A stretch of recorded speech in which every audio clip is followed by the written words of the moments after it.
Good morning, good afternoon, good evening, frequent flyers, wherever you're dialing in from today. Welcome to The Lounge, a place where you get to kick back, relax, and nourish the mind before you jet off to your next destination. On today's episode, we're going to talk about what it means to be a cosmic citizen. I've got Cristina Star here with me today. She is the founder of Cosmic Citizen Trainings, and she's a physicist with her degree from UC Berkeley, a Buddhist who's run personal transformation training for the past decade, and she's currently finishing her master's in space policy. The reason why we're talking about cosmic citizenship is because in order to explore outer space, we first have to go inwards. I'm so excited to have you on the show with me, Cristina. How are you feeling today? I'm feeling great, and I'm glad to be here and excited to dig into these topics that I'm really passionate about and have crafted my life around. Yes, and that's one of the first things that I think drew us together. We met at the Analog Astronaut Conference. If I'm not mistaken, I was in the middle of doing 100 squats, and you just casually walked up and joined me. And we somehow got on the topic of awareness very, very quickly. And that's why we're here to talk about the importance of self-awareness with a big capital A. So why is this something that's been so important to your life and to the work that you do with others?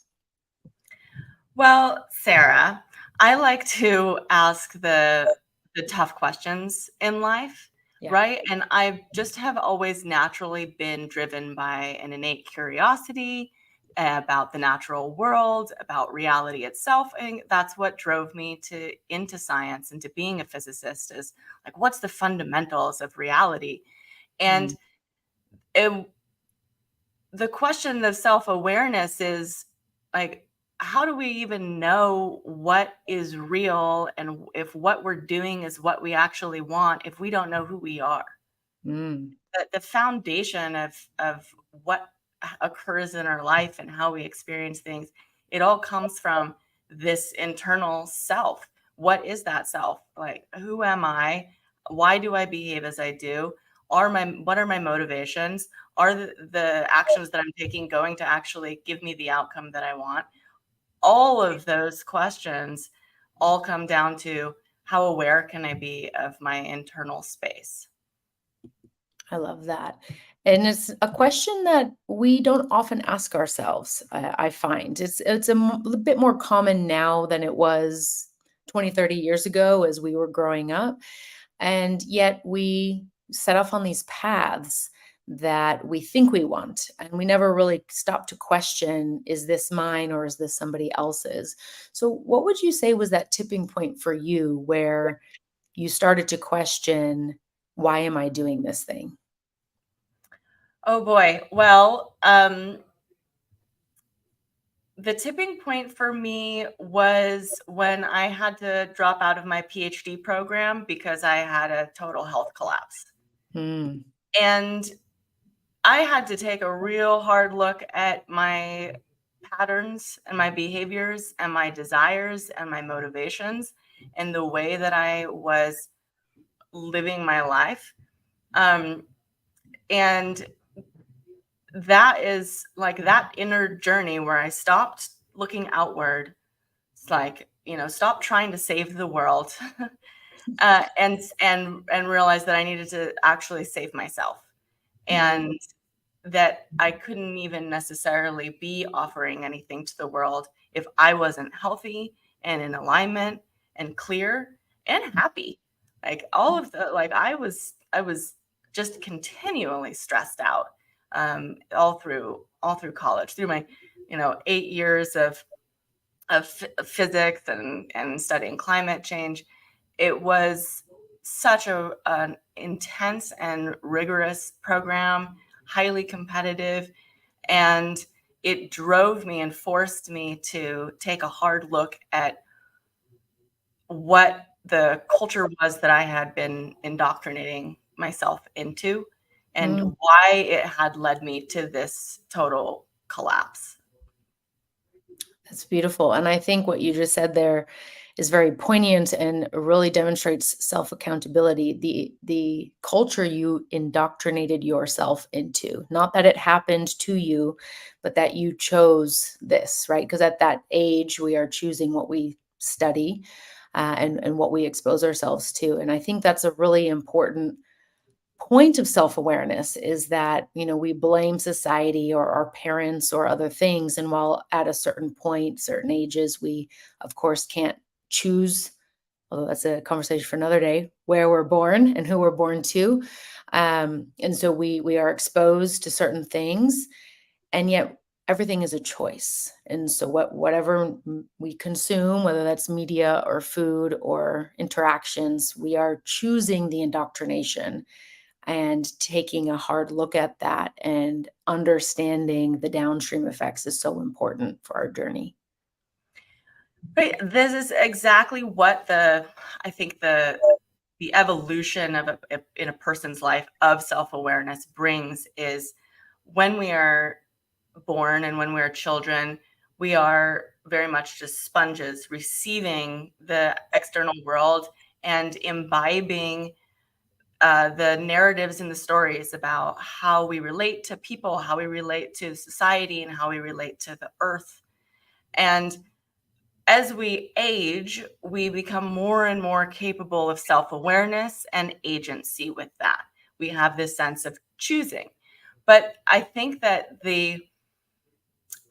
most adults think they have a lot more free will than they actually do, and that brings us to the other really important point I wanted to discuss here, which is the unconscious, and Yeah. how our unconscious biases and narratives and stories and beliefs and fears are primarily what are motivating us, until they're not, until we take that tool of self-awareness and be like, why am I doing what I'm doing? And is it going to get me where I actually want?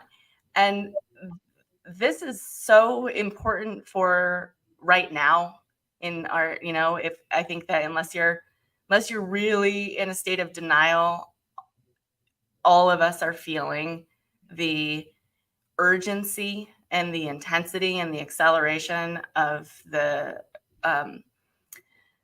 of the challenging times that we're living through with the earth and with society. The model that we've been working with isn't working anymore, and there is a call that we are all being asked to respond to change ourselves and change the way that we're operating, change the way that we're stewarding this planet. And this old way, it's not working, and it's highly problematic, and creating a tremendous amount of suffering. And it's uncomfortable to address that head Yes. on. But ultimately, each of us is contributing to the state of the world at all times. And that can feel really overwhelming when we look and see the difficulties that we have, and that we have this mess that we've all collectively gotten ourselves into. But there's a empowerment also in that. When we step into saying, I'm also responsible for this, then I can have a choice to change the way that I act and to look at my own unconscious stories, bring them into my awareness, and decide then that I want to do some things differently. Absolutely. And I think, that story piece you mentioned, right? If we have an unconscious bias and a story of that, the things we do don't matter on the grander scale, then you will continue to buy non-recyclable items or single use. You will continue to leave a space dirtier than you found it. You will continue to consume because you think, well, it doesn't matter anyway. I'm just one person. And now we have billions of people with that same thought doing the same thing. Of course, that has a huge impact, right? And so it's about changing our own internal narratives. And I like that you highlighted our value systems when we were setting up this call, because a lot of times we do things just to not have confrontation or be a problem or a burden. And yet that's burdening our own lives in other ways because we're compromising our own values in order to fit in. Absolutely. There's I'd say that value systems are often, like, when we say that word, a lot of times people think like, oh, good family values and like liberal values or like conservative values. This is more, we're talking about our internal compass and what motivates us. What we do in life is a demonstration and an expression of what we value, right? So I very much value service and supporting other people, connection, love, and so that, like, really connecting to that, the actions that I take are an expression of that. Mm. And likewise, when we are engaging in day-to-day life, if your values are self-preservation, like I feel that I want to be safe, right? That's the most important thing, is that I feel unsafe in just my like confronting someone about something that makes me uncomfortable, right? Because we have never built the capacity to address things directly and feel safe in that moment. Right? Then that's what we're motivated by, Right.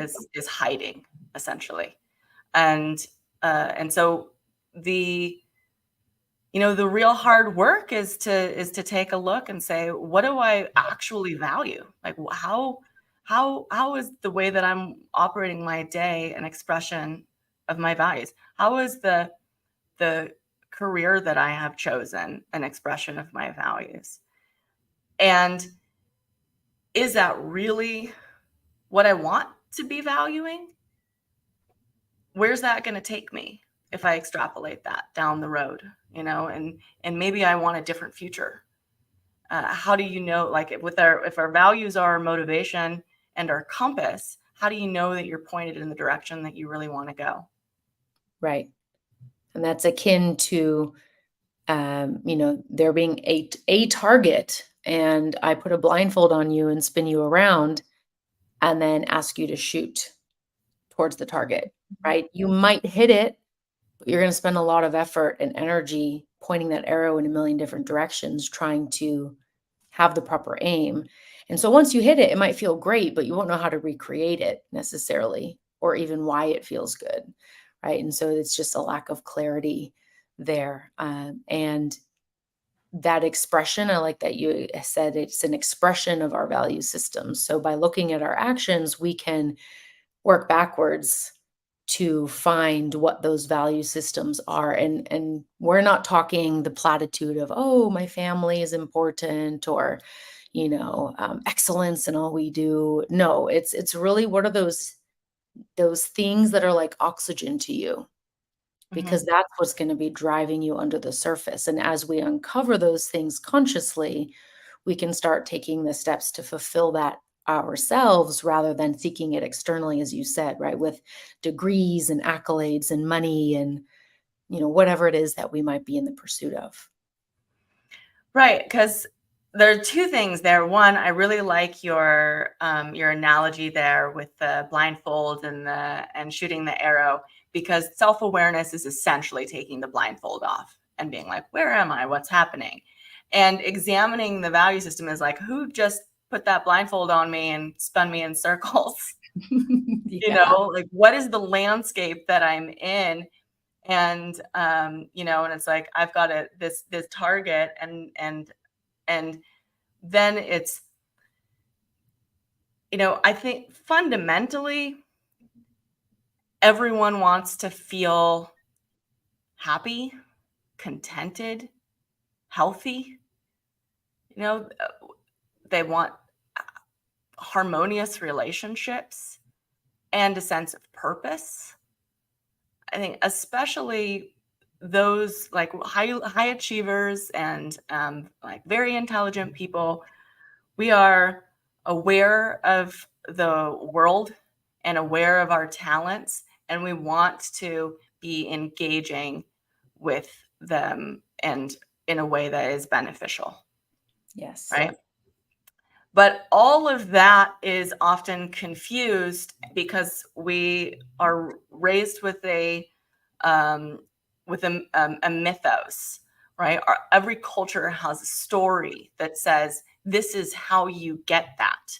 Right. This is what's important, and how you attain your happiness is through our version of success.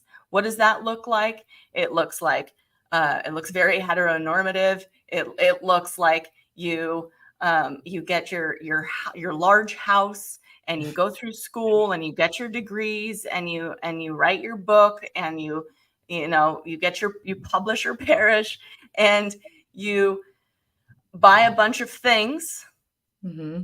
and have some babies, and all of that is happiness, right? Those are the markers of success. But there's this sense of like never enoughness, right? 'Cause maybe it feels, I felt amazing when I finally got my degree from Berkeley. That was Right. a tremendous accomplishment. And that's still just like a fleeting thing. It didn't bring Right. lasting and permanent joy to my life. Right. It was like, oh, okay, well, now what? Yep. What's next? And so this story essentially, we've been lied to. That's the thing, is that the story that we're born into, that has created the foundation of our like unconscious motivations, that then become like very much like, oh, now we're all playing the game, and we're all doing this together, and we're all competing with each other. We all believe that there's this sense of like, I'm separate from you, and we're all separate from each other, and there's finite resources, and we're all competing for those in this economic system, Right. and driving for, like, aspiring for progress, and making startups and business success, and going to the moon, and going to Mars, and oh, how glorious we are, while most people are pretty stressed out, unhealthy, and really unhappy. There's a Yep. big disconnect there. Absolutely. And I just read an article that in the United States, suicide rates are the highest they have been since World War II. And yet we have all of these things and all this progress and innovation. And so we're disconnected from our bodies, we're disconnected from the earth. How many times have you ignored a bodily signal because you were busy? Mhm. Right? The amount of times I've not gone to the bathroom because I was in the middle of something on the computer, or either ignored my hunger or ignored my fullness, right? And still continued. And so we do this time in and time again. And in some cases, it's required. It's a necessity of a sport we're playing or survival, but we're no longer in that mode. And yet we're the unhappiest we've ever been because we are so separate. There's not that much form of community. As religion has not been as popular, then people are having to find different ways of having community. I remember playing with all the neighborhood kids on my bicycle, be home before dark, Dennis the Menace style. And now it's, the cell phone tracking, and you don't know your next door neighbor. You're lucky if you do. I sometimes get into the lift and people don't even make eye contact with you and say hi. So it's a very uncomfortable, like 20-second ride. You're like, okay, I guess we're going to walk out together now. Mhm. Um, so what are some of the things that you've done in this work? Because I know you, for the last decade, you've been helping people to really uncover these unconscious biases, move towards a choice. It doesn't mean that we're never going to have any, but choosing more conscious behaviors so that we are more in alignment with the personal value system. Yeah, this is where we get to start to make our own new story together. And that's where I feel just tremendous hope. I'm a realist, but I'm an optimist, Yeah. right? Like, I feel like if I have my own 2 feet really grounded in reality, with eyes wide open, then I'm able to let in the magnitude of the situation, and then choose a brighter future. Right? Like a whole, like, I think that there's a dissatisfaction because all of us know in our hearts that a more beautiful world is possible. we all know that something's not right, that it's missing, something's wrong with the way that we're living. And of course, there's plenty, like, that people are actually, ending their lives is a sense of hopelessness, is Right. like the exclamation point on something that I think that we all feel. And so turning this into hope is recognizing that we really are all interconnected, that we are the earth. We're not separate from the earth. You can't separate. You take a human being and put them in the blackness of space. That's it. Instant death, right? That's because we conceive of ourselves as separate, but we are not. It's a mistake. And so shifting into feeling deeply our own real interconnectedness with each other, with the world, then there's an empowerment there, that Hmm. what I do makes a difference, that like who I choose to be in each moment makes a difference.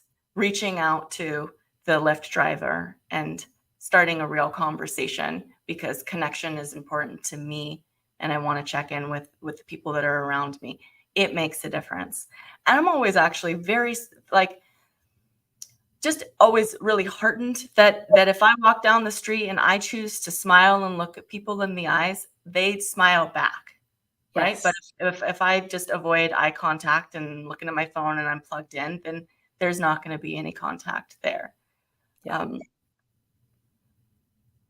So I guess what you're saying is it's up to us to invite others to connect instead of waiting for something to happen. yeah, a connection is a meeting, right? And and so the sense of disconnection that we have is up to us to learn how to fumble our way through connecting with strangers, connecting more intimately with the people in our lives. And this is where it stops being another intellectual exercise. I think that especially with high achievers and really like super smart people, we get it. Like, oh yeah, that makes sense. I get it. I understand. I've expanded my worldview. I now understand, but that's not what changes anything. We actually have to do the work. It's like understanding a fitness routine and then doing a fitness Right. routine. Very different. We are somatic creatures, and we have to condition our awareness, condition our focus, and condition our bodies, condition the way that we respond to our bodies and to each other. And by that I mean it's like it takes time and repetition and fumbling and guidance and support. There's a whole methodology and a whole lot of technologies that are inner technologies that are about how to explore that inner landscape, understand, like finding that inner compass and how to use it, and practicing, practicing, and practicing.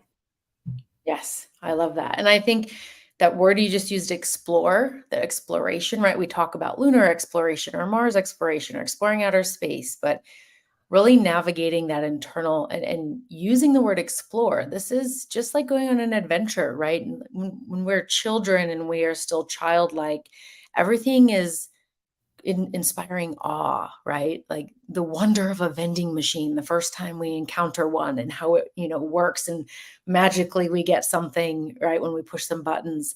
And so bringing that to this inner journey, I think is really important because so many people go, nope, I'm going to stuff it down into my big pinky or my big toe or my pinky toe. I don't want to look at it. It's scary. It's overwhelming. And it's like the boogeyman in the closet at night, because the lights are off, we make it out to be something really big when there's nothing there. So if we can instead start to adopt a more curious approach instead of judging, this can be fun, right? Like, sure, we're going to encounter, we still got to clean out the sewers, guys. I don't care who you are, you still poop, and I'm sure it stinks. Everybody. It doesn't matter if you are Mother Teresa or Elon Musk, it still smells bad. Okay. So we have to do that work and really excavate so that we can then experience the other side of that. Yeah. It reminds me, so, when I when I was in college and I had spent my entire life, really since I was a child, just like absorbing and devouring science books and studying the natural world. I grew up on a wildlife preserve and was always just fascinated by nature.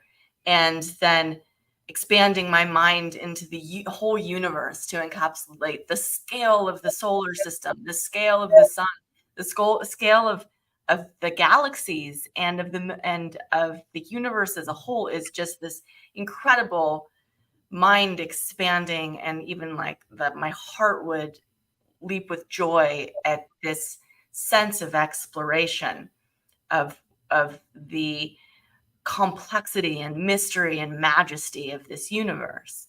Yeah. And then when I turn my awareness inside with that same sense of curiosity, it was an incredible experience of realizing that it was just as vast. Mm. A vast and incredible landscape of consciousness and physicality, and a connection to my ancestors through my body, through my psyche, through those stories there, and a connection to all of the people in my life and every circumstance that had ever occurred. And so that sense of curiosity, just like with if you're a good scientist, you are open and curious. You have Mhm. identified what your biases are. You've defined your boundary conditions so that you understand that whatever framework you're working with has a limitation. And then you observe and Yeah. see what happens with as little interference as possible. Just like, where do I look now? I've set this up. Where do I look now? Um, and so there's a tremendous joy and excitement with the exploration of inner space, and I would say just as much as exploring outer space. Yes, I love that. It's the fascinating experiment of life, right? And the more we can treat it like that, then we realize that it's not forever, right? I mean, the things that we chose and decided when we were kids versus in college versus 20s, 30s, 40s, 50s, they all differ. They will continue to evolve, and sometimes we circle back, right? It's like as you were speaking, I got the image of the alchemist, right? And on the journey, or Khalil Gibran's The Prophet, and we go on this outward journey in order to simply return home by going inwards. And it's a cycle. It doesn't just happen one time. It's not like, oh, I've done it. I've arrived. Great. Let me just stay here forever. No, it's going to happen again and again. And again and again, and that is also joyful. There is certainly the part of us that wants a single answer. We Mhm. want a single cause. We want one person or people's or cause to blame for what's going on. We want the conclusion and to know for sure. And in my own exploration of myself, I realized that's why I love mathematics so much, Mhm. and any physics, because there's one answer. Yes. Right? I like where everything else in school was like, you could say anything. And what's real though? And Right. math It was, depends. I just do these things and I get to one answer and I'm sure. And Yes. you can know that it's right because you can check yourself from every which way and be like, that's right. I know. So it's can be really uncomfortable to address that part that wants to know everything for sure, Yes. and to just stay in that I actually don't know. I don't know how to fix my life or the world. I don't know if the way that we're planning to go to space is the best way. I don't know if what's going to happen with society or with the sea level in the next 5 years. And if we're able to actually sit with that, then then we're being more honest. And from there, we can find a new way to respond. But there's this need to release the desire for sureness. Yes, human beings are interesting in that we are creatures of habit and routine, and yet we crave novelty at the same time. And what you were saying just then, too, about creating the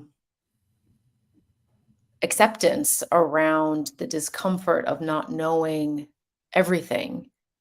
Can we hold certainty that at the macro level, as one of my coaches likes to say, that we will figure it out and the details are unknown, and we just go one detail at a time, right? Because if we try to do the next 10 steps, we get overwhelmed. We're not designed for that. But what's just the Mhm. very next thing? Make a decision, get new information, and like a good scientist, then decide from there what's the next step that we have to do. And I think the acceptance part is really important because we were talking in prep for the show about the systemic suppression of grief Mm. in all its forms. And you mentioned, the earth is changing, we're changing. Grief for the identity of who we used to be, of what we thought we wanted or expected not happening, or happening and not being what we thought it was going to be, and then just stuffing it down because we don't have a system for processing and just simply accepting reality for what it is and moving on. And so I think that's the ultimate goal with awareness and all of this work, the exploration of the inner space, is to be able to process and remove that suppression so that we have a release valve on all that pressure that we put on ourselves. Absolutely. And the other key element here is that it actually takes a capacity to be able to sit with our emotions Mm. and the enormity of them and the complexity of them. That is a capacity that we build just like we build the capacity to deadlift 200 pounds, right? Yeah. It's something that, again, you condition yourself, whatever your capacity is right now to feel can be expanded, right? So Yeah. that you get an even richer sense of the subtleties and the differences in the emotions and the feeling scape, but also so that you can feel your grief, you know, Mm. and you can feel the sadness, you can feel the sense of tremendous loss of our ecosystems, of the places that we spent when we were children that are burning or polluted. Like I have my river that I grew up with, and it used to just be this sparkling, life-giving emerald pools that you could drink from. And now that it's been discovered by everyone in the Valley of California, it's just films of sunblock and Mm. dirty diapers and E. coli uh, and and there's no silence and there's no fish and the salmon can't go through, and my heart aches for that. And it's up to me to not close that out and to not block that out and be like, yeah, but I'm just going to focus on other things and not my problem. And that's super sad, but you know, I don't know what I can do about it. It's like, first I have to feel that grief. Yes. And for that, I had to build the capacity to feel that grief without it crushing me. And Yes. and being able to feel it, let that in. Now I can feel like I can act from a place that is inclusive, that's not creating like I'm not disassociating. Right. I'm fully here and engaged with the activists who are working to save the river, and whenever I go there, I have conversations with people about how to steward it well, with the recognition that they're all there because they're receiving tremendous benefit from the river as well, Yes. right? But everyone's there because they need that sense of nature. Yes. And I like the use of the word steward there because nobody owns land. That's not possible, right? We are stewards of the land. We are stewards of the animals whose company we keep. It's this protection, reciprocity that exists between both parties. And so making sure it's not one-sided is a very important conversation.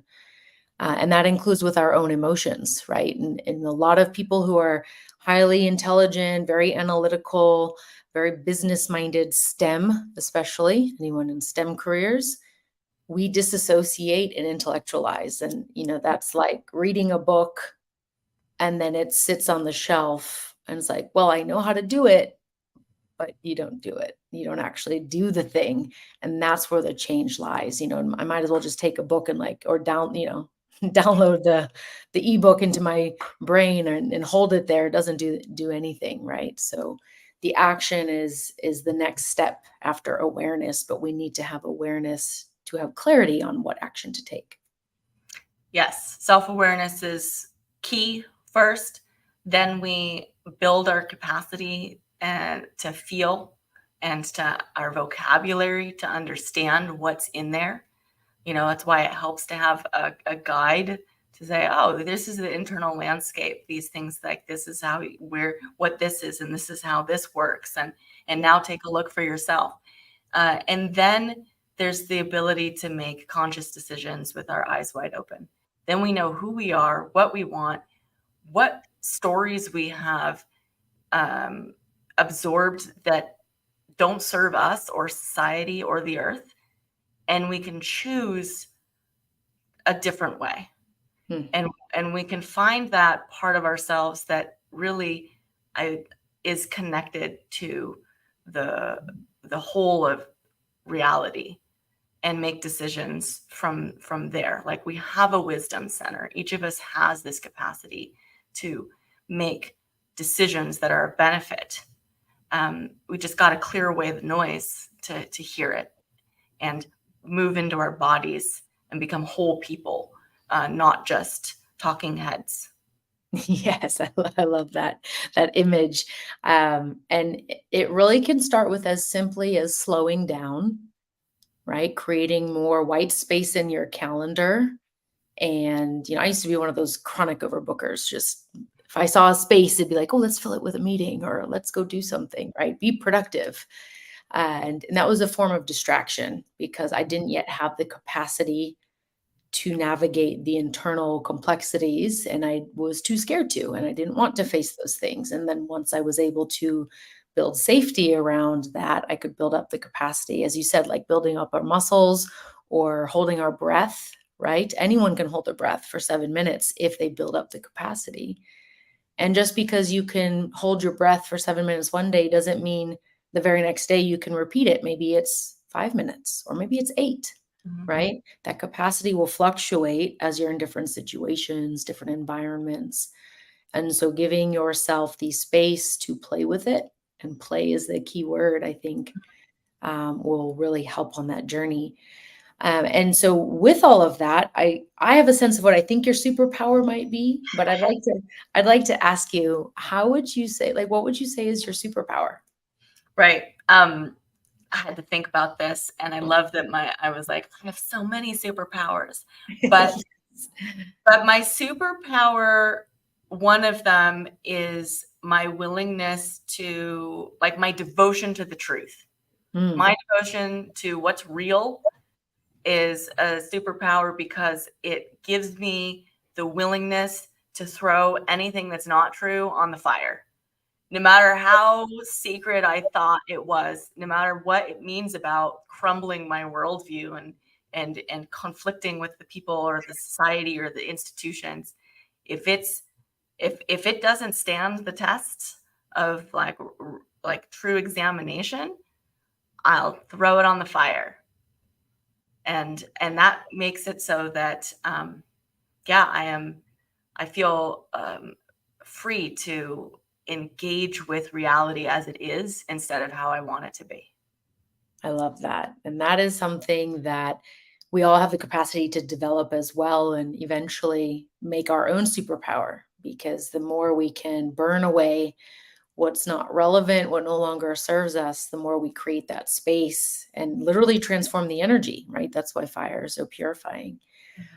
What a beautiful answer, the devotion to the truth. So, in your devotion to the truth journey, it sounds like you've had quite a lot of exposure to different worlds and also, very science background, but also very mystic background. So, who is on your board of directors? Like, what are the lenses you look through? Are there specific people? Is it more ideology systems? What is it that you reference as you seek out this truth? The people who are on my personal board of directors are all have the same thing, like similar things in common. As I was thinking about this, is that they are all people who know me really well. They know what I'm capable of in my greatest moments, and they also have seen me in like really struggling and in my hardest times, and have loved me throughout. And whenever I'm in their presence, they will be honest and reflect back to me what I'm capable of. Mm, And and some of there I realized like quite a few of them are people who went through my training 10 years ago.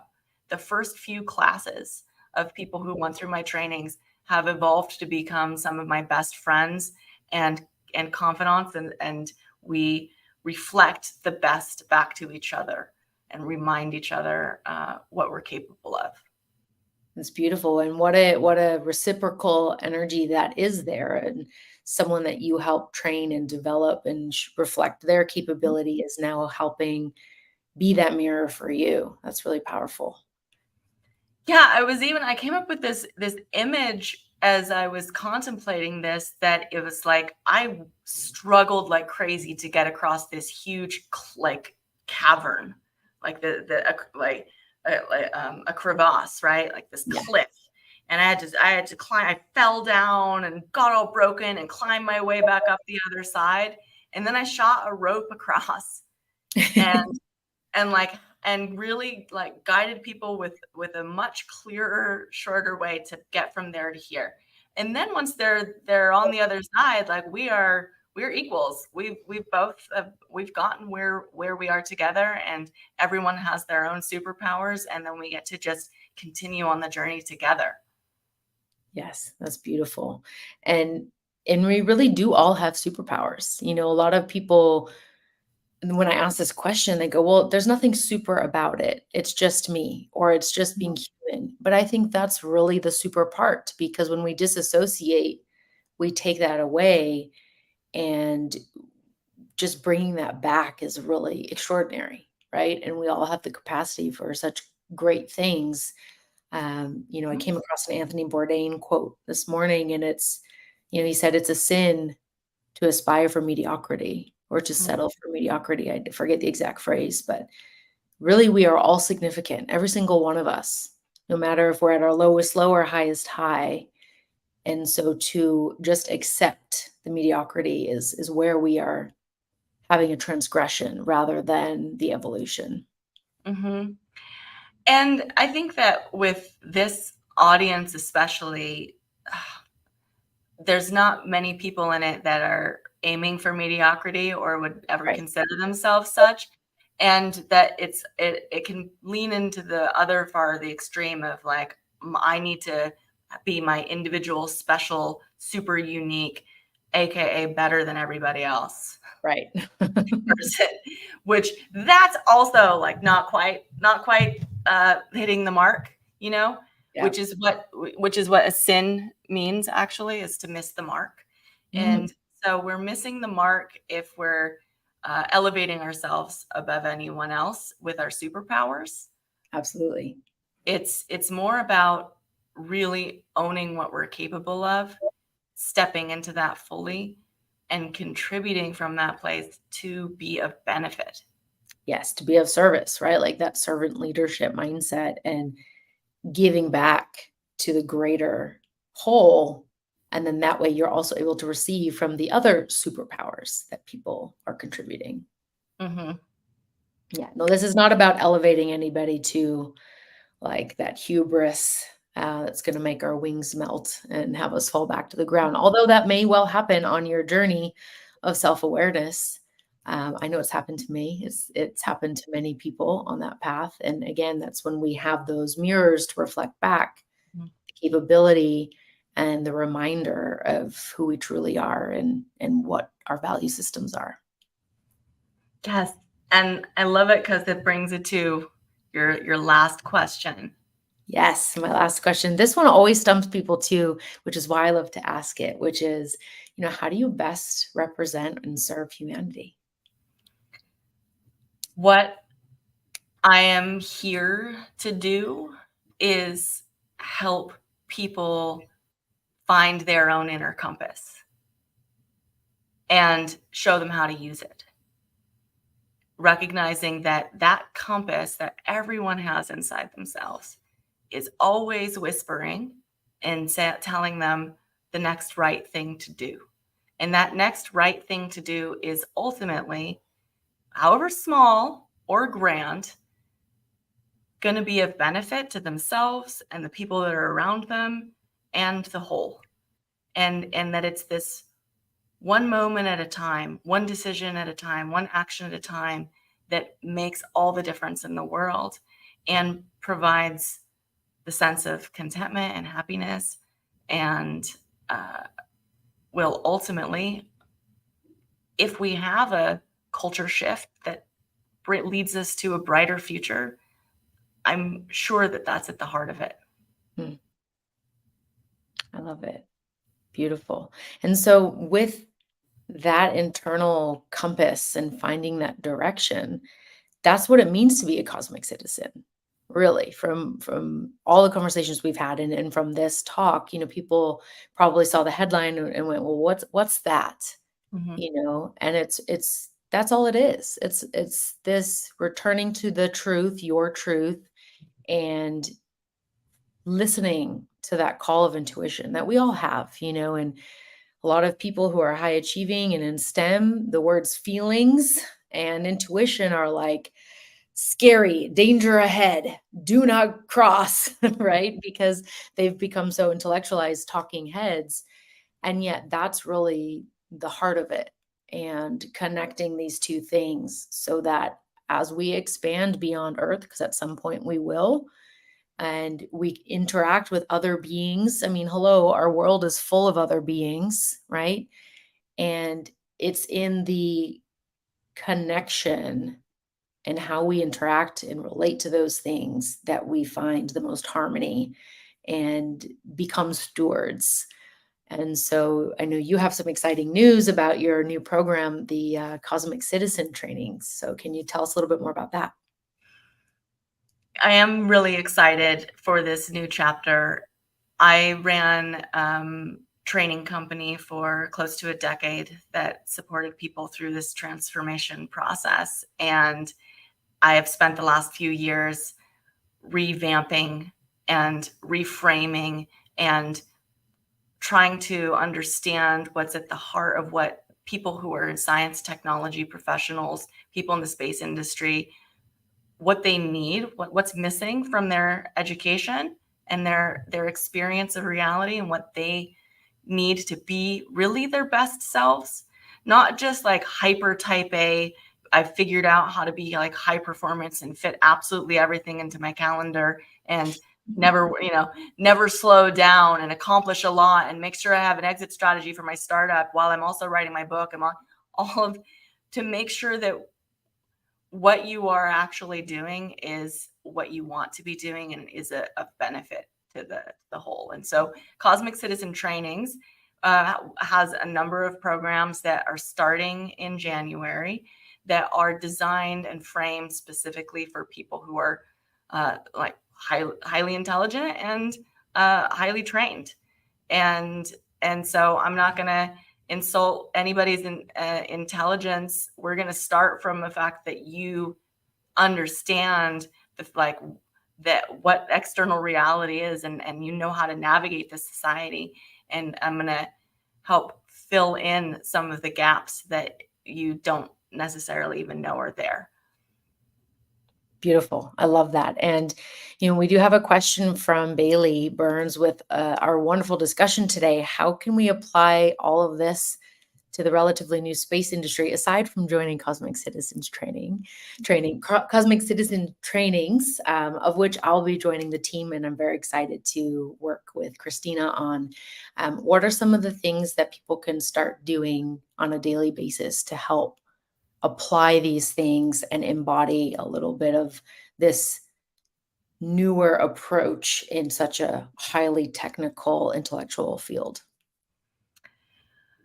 Well, it all starts with meditation, honestly. If you do one thing, it's learn how to sit in silence with yourself. And mindfulness and meditation is something that's been very popular, and people understand that it's important. However, 5 minutes of sitting in silence, that might feel really nice and centering, but that's not going to produce the kind of conditioning of your ability to be self-aware that we're talking about here. So if I could say, do one thing that's going to really actually, don't take my word for it, but I promise you it will transform your experience of yourself and your life and your relationships and your work and your goals in the best way possible, is start meditating 20 minutes a day. And if you need some support in that, we are going to be offering a meditation training specifically for that. Now, Bailey wanted to circle around on how does this apply specifically to the space industry? And, Sarah and I both know each other also through Space Kind. And yes. Space Kind is an amazing organization run by Loretta Hidalgo Whitesides, and she was on the podcast here a couple episodes ago. So everybody should go back and listen to that. But Space Kind training is like a foundational emotional intelligence and leadership training that is really framed for people in the space industry. And she's able to really frame the importance of our ability to navigate our internal space and communicate that really well. And that the kinds of work environment where we just kind of have this toxicity and animosity and dysfunction will not translate into space. We have to be the best human beings that we can be to succeed at these endeavors. And so anybody who's curious about that, Space Kind is starting again, like level 1, and just on in a week, pretty much. It's September 5th on Tuesday. I'll be TAing that again. And then as we look a little bit further into the future, right, Cosmic Citizens is designed to pick up where Space Kind leaves off and really get into the heart of training and transforming ourselves and doing the harder work for the bigger returns. And Space Kind is foundational, and I would recommend everyone do it. And Cosmic Citizen is the movement towards mastery. Beautiful. I love that. And I also have taken Space Kind 1. I'm doing Space Kind 2 starting in September as well, continuing that journey. And I would like to also highlight, some of you watching might already have done a lot of deep work, done meditation workshops, training, plant medicine, all of these different modalities, somatics, psychotherapy, and yet you can still benefit. And especially the way Loretta has framed it for the space industry. So if you have any personal interest or you're in the industry already or aspiring to get in, it's a wonderful way to be able to frame these topics out of the esoteric kind of I can't touch it, but I understand it philosophy into practical application within a highly intellectual field. And so that applies for all STEM as well.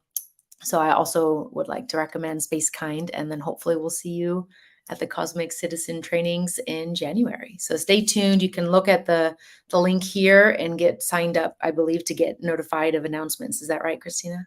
Right. It's still a little early for registration for these programs that start in January, but we've got a splash page there that outlines what our foundational trainings are going to be, and you can put your email in there, and you will be notified first as soon as registration opens.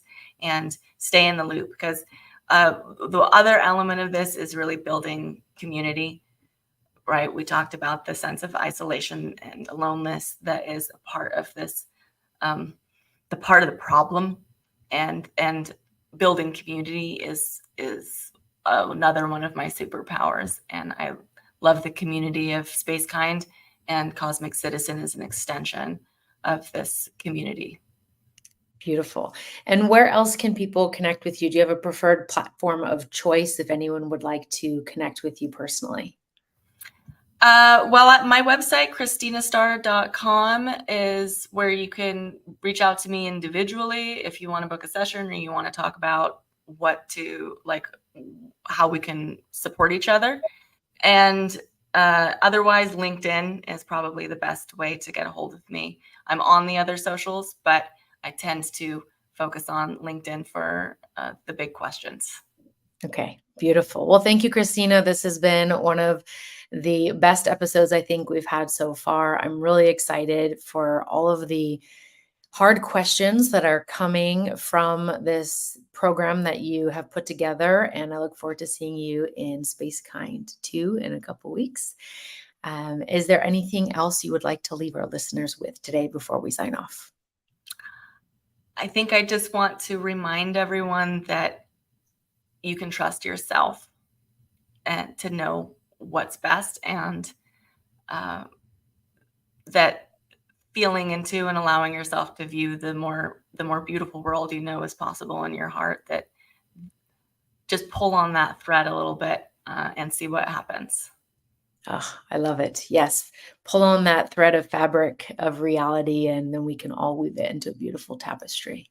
So thank you so much, Cristina. It's been a pleasure. And thank you for everyone who's joined us live. If you missed the live event, please feel free to comment on whichever platform you're watching this from and tag either Cristina or myself, and we'll be sure to get back to you with the answers to your questions. Thank you so much for joining us, and we'll see you soon.